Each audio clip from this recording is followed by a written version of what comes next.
opinion. I agree with you, Mr. Senate President. Dapat hindi dapat hindi tinatamaan. Nabanggit nyo, devious. Devious. Ibig sabihin, makademonyo.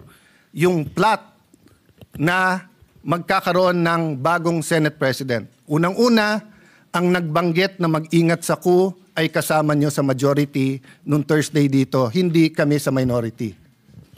Pangalawa, 2007 pa ako nandito sa Senado. Wala pa akong nakitang minority dito na ayaw maging majority. Si Coco Pimentel, tuwan-tuwa sa magiging minority pero gusto niya maging majority at gusto niya maging Senate President. Sa 24 sa atin dito, baka si Lito Lapid lang ang ayaw maging Senate President. Pero baka gusto mo rin. Baka gusto mo rin. Pwede rin. Pwede rin. Oh. So, 3 na lang kailangan natin, Supremo. 9 na kami, pang 10 ka, 3 na lang, 13, Supremo. Okay. What's my point, Mr. President? Hindi po kami ang nagsabing may plot. Alam niyo po kung nabasa ko to sa Facebook, napakaganda. Sabi niya, what is the difference between stupidity and intelligence? Sabi niya, ang intelligence may hangganan. Tama nga naman, wala naman hangganan ng stupidity, di ba?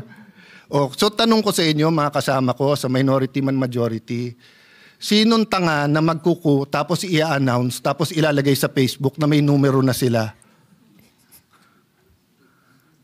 Di ba? Wala naman magkuku tapos i-announce tapos sasabihin na meron. Siyempre lahat tayo may supporter, kinikilig yun. O ilabas natin bukas na si JB Ejercito ang magiging Senate President, kikiligin po ang mga supporter ni JB Ejercito. Ilagay po natin na si Jinggoy Estrada, kikiligin supporter niya, magagalit naman yung galit sa kanya. So, we respect the majority and your prerogatives, Mr. President, di ba? Wala akong kinausap na senador over the weekend. In fact, nahiya ako sa minority because ang paalam ko sa kanila, minority leader. Di ba? But I can tell you straight in everyone's faces with all humility, dahil alam nyo to, you offered me the Senate presidency in 2016. Pero ang kasama doon ay magiging Secretary ay Justice Committee si Leila de Lima na alam kong ang tanging pakay ay tanggalin si Duterte plus other committees that I did not agree with. That was the cost. Hindi ko kayang bayaran yung cost na yon. Hindi ko kayang bayaran yung cost na yon. So, I lost it. Napunta kay Coco Pimentel and it was good for the country. Panay Mindanao. But yun yung cost. Oh, it was offered to me again last month.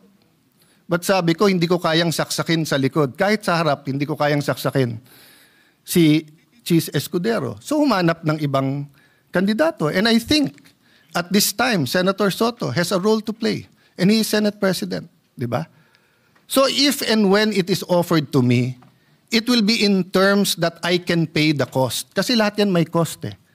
Eh, ang hirap maging independent po ngayon. Bawat galaw natin, ituloy natin yung hearing, may galit kasi may independent commission na. Huwag natin ituloy ang hearing, parang may pinagtatakpan tayo. That's why I'm glad that the Senator Lacson said, tuloy yung hearing. Let's focus, may mastermind dito. Yung mastermind ang kailangan mabunyag. Bakit?